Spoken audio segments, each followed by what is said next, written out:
Olá, irmãos! Saúde cada um de vocês com a graça e a paz de nosso Senhor Jesus Cristo, amém? O meu nome é Miriam Anita, estamos aqui para ler um texto escrito pela irmã Carmen Lígia Ferreira de Andrade. A irmã Carmen Lígia é formada em educação religiosa, com especialização em missões, é missionária das missões mundiais, coordenadora do PEP nas Américas, em Medellín, na Colômbia. E ela escreveu um texto chamado Amor em Ação. Esse texto foi escrito para o Manancial, que é um devocional que traz meditações diárias, sempre baseado na Bíblia, que é a palavra de Deus, com o objetivo de inspirar, exortar e edificar a nossa vida espiritual. Importante lembrar que ele é produzido pela União Feminina Missionária Batista do Brasil. Bom, irmãos, eu não ajudei a irmã Carmen Lígia a escrever esse texto que vamos estudar, então por isso que é que eu vou fazer? Vou ler com os irmãos e contar aquilo que eu entendi, tá bom? Isso esclarecido, vamos orar, pedir ao Senhor que nos mostre nessa palavra a importância de agirmos em favor do próximo, tá bom? Senhor, nós te agradecemos o privilégio de podermos estudar a Tua Palavra, que ela realmente possa fazer morada em nosso coração. Ensina-nos, Senhor, a olhar para o próximo e suas necessidades. É isso que nós te pedimos, em nome de Jesus. Amém. Bom, irmãos, o nosso texto está em Atos, capítulo 9, nós vamos do 36 ao 43. E diz assim: havia em Jope uma discípula chamada Tabita, que em grego é Dorcas. Sempre fazia o bem às pessoas e ajudava os pobres. Por esse tempo ficou doente e morreu. Seu corpo foi lavado para o sepultamento e colocado numa sala do andar superior. Quando os discípulos souberam que Pedro estava perto de Lida, enviaram 2 homens para lhe suplicar: por favor, venha o mais rápido possível. Então Pedro voltou com eles e assim que chegou, foi levado para a sala do andar superior. O cômodo estava cheio de viúvas que choravam e lhe mostravam os vestidos e outras roupas que Dorcas havia feito para elas. Pedro pediu que todos saíssem do quarto. Então, ajoelhou-se e orou.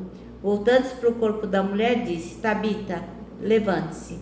E ela abriu os olhos. Quando ela viu Pedro, sentou-se. Ele lhe deu a mão e ajudou a levantar-se. Em seguida chamou os discípulos e as viúvas e a apresentou viva. A notícia se espalhou por toda a cidade e muitos creram no Senhor. Pedro ficou em Jope algum tempo, hospedado na casa de Simão, um homem que trabalhava com ouro. Amém? Bom, irmãos, então o nosso texto chama-se Amor em Ação.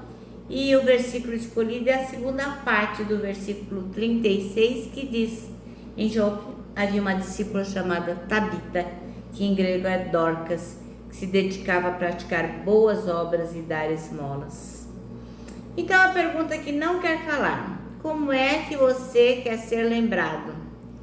E você, irmã, como é que você quer ser lembrada?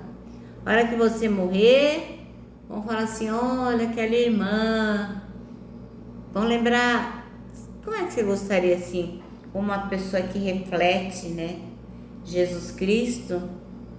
Que legado você vai deixar para as futuras gerações depois que você partiu? Ou será que a sua vida por aqui, não vai fazer a mínima diferença? Essa é uma pergunta que não quer calar. O nome Dorcas significa gazela, que era o símbolo da beleza, né? Em aramaico, Dorcas era Tabita. E Tabita era uma mulher judia que morava em Jope e ela era muito ativa no trabalho feminino local, né? Ela influenciava as pessoas a ajudar outras, ela tinha uma liderança e ela sempre fazia essas boas obras. Ela viveu numa época que foi relativamente boa, né? Porque depois que o irmão Paulo se converteu, aí parou aquela perseguição atroz, que pelo menos por um tempo, né, dos cristãos, e a igreja pôde viver algum tempo com tranquilidade. E agora a igreja de Jesus já estava em um monte de cidade, né? E não só lá em Jerusalém. E a Tabita era uma cristã daquelas que você olha e fala, queria ser igualzinha a ela.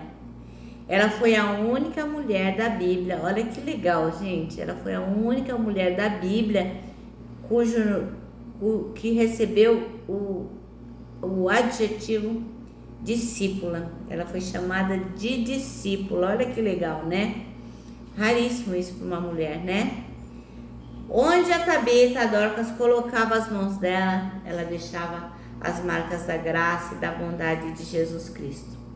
A prioridade dela era sempre seguir nas pegadas do Mestre, fazendo boas obras, mostrando para as pessoas a importância de servir umas às outras, né? Ela sempre dava bons exemplos. Mas o que aconteceu? A Dorcas, né? De repente teve lá um patatu e morreu. E justamente ela morreu quando Pedro foi lá para Lida. Ai, que coisa, né? Como Deus faz as coisas, como Ele traça, né? E aí, lá no velório dela, tá lá a Dorcas, mortinha da Silva, e todo mundo chorando, se desmilinguindo, né? E quando Pedro chegou lá, ele falou, o que tá acontecendo? Aí as pessoas, tá vendo, essa roupa aqui foi a Dorcas que fez pra mim, olha, essa capa aqui foi a Dorcas que fez pra mim, a Dorcas fez isso, fez aquilo, enfim. Todo mundo estava mostrando suas roupas bonitas e as boas obras que ela tinha feito, né? Principalmente porque as viúvas naquela época não tinham dinheiro, não tinha quem as sustentassem. Então elas não tinham boa aceitação na sociedade. E quem as ajudava? Dorcas. Então elas estavam muito sentidas com a partida dessa discípula de Jesus, né? Aí o que acontece? O exemplo de Dorcas leva a gente a pensar que as ações são sempre muito, muito importantes. São muito mais importantes que palavras, né? É como se você estivesse pregando o evangelho com uma pessoa cheia de fome, né? A barriga dela assim, e você falando de Jesus, né? Então, às vezes é necessário primeiro atender a necessidade para depois falar de Jesus Cristo para ela, né? Então, a grande orientação aqui desse texto é que você possa viver sempre a compaixão por meio de um amor verdadeiro, demonstrando em tudo aquilo que você faz que você é de Jesus Cristo. Então, pensa nisso, ora, fica atento e desperte o dom que existe dentro de você, tá bom? Bom, nosso manancial termina assim, atos são mais importantes do que palavras. E são mesmo, né, irmãos? Porque, só falar não dá, né? É necessário ter ação também. Bem, eu termino dizendo que o abraço, é o encontro de dois corações. Por isso que eu deixo meu abraço diário de urso. Lembrando que o abraço só não vai dar certo em reunião de porco-espinho. Mas a gente não é porco-espinho, né, irmãos? A gente é daqueles que sabem que o amor é fundamental em ação. Agora eu peço que vocês se lembrem do Salmo 73, versículo 26, que diz: Deus é a minha força, Ele é tudo que eu sempre preciso. Agora sim, eu vou me despedindo com a palavra de ordem que é confia em Jesus.